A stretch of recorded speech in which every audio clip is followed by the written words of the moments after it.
special family of postures that improve your overall health. We're going to start with headstand today, so bring the heel of the hand to the notch at the top of the nose, run the middle finger along the very centre of your head, and where that finger ends is roughly where you want the centre of gravity when you put the top of your head on the floor. So find that spot, give it a good rub, and then bring that spot onto the floor. Interlock the fingers and cradle the back of the head with the hands. So firstly, keeping both feet on the floor. Doing this against a wall if you're a beginner, walking the feet towards the head and lifting one leg up at a time, keeping the elbows not too far apart, shoulder width is fine. If you have a wall, you can bend one knee at a time and touch the wall with the toes to get an idea of where the wall is. One way to come up is to come up one leg at a time with the knees bent. Come up in stages. So first keeping the thighs parallel to the floor, then lifting the thighs up, and finally straightening the legs out. Of course, you don't have to come all the way. You really want to get a feel for your head balance. Just make sure that your head's in the right spot. If you have neck problems, it's not a good idea to practice headstand. So I'll just show you a second way to come up. Again, bringing the top of the head to the ground, cradling the back of the head with the interlocked fingers. Elbows not too far apart. And you can come up both legs at a time, bending both knees, keeping the feet together. Drawing up Mula Bandha. Variation, bringing one leg to the floor at a time, bending the knees as much as you need to. You really need to have your core switched on. Emotionally, we're turning everything upside down, throwing new light on old patterns of behaviour. So you're coming down in the exact same way, both knees bent. Slightly more advanced variation. Again, bring the top of the head to the floor. Walk the feet up nice and close. And then try to bring both legs up straight and together. Again, using the core strength. Bring the legs straight up. Keep the shoulders, the hips aligned as much as you can. Some variations if you like. You can split the legs, twist them out. So there are many variations you can practice in headstand. But if you're just new to headstand, work on getting your head in the right spot. Work on getting comfortable with being upside down. Just don't worry about the options for now. Try to stay relaxed and breathe. Use the wall as much as you need to.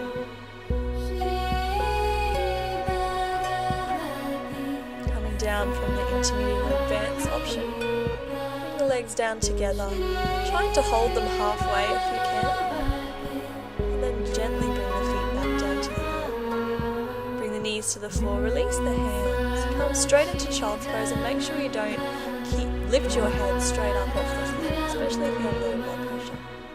You can bring the hands next to the head and gently rock forward and back along the centre line of the head to release the neck.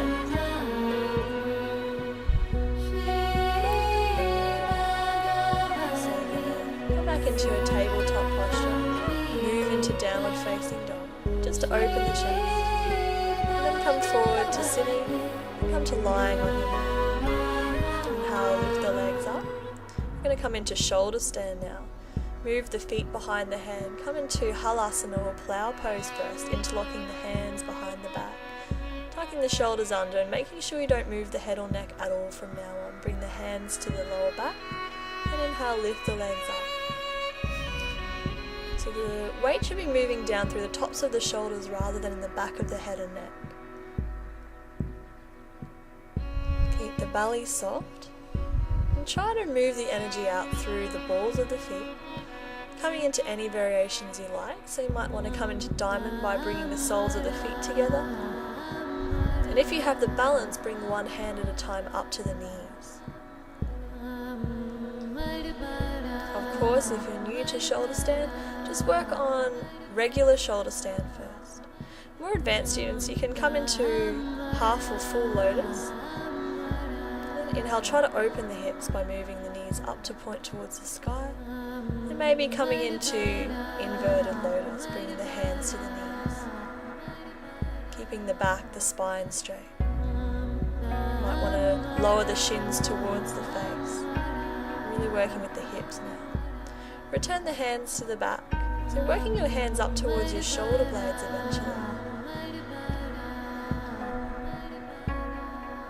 Energy moving up and out through the legs, balancing the endocrine system, especially the thyroid gland at the base of the throat. When you're ready, release both feet to the floor, coming into Halasana, tucking the shoulders under, hands interlocked. Breathing here. Optional, bend the knees, bring the knees to the ears, coming into Karana Pidasana. You can use the hands to help guide the shins and knees to the floor. Introspective postures. After a few breaths in Karana Pidasana, come back to plow and then open the feet out. Keeping the legs straight, try to grab a hold of the big toes. So you're still pressing down through the shoulder blades. On an inhalation, see if you can roll up. Balancing on the sit bones. Then bringing the feet together.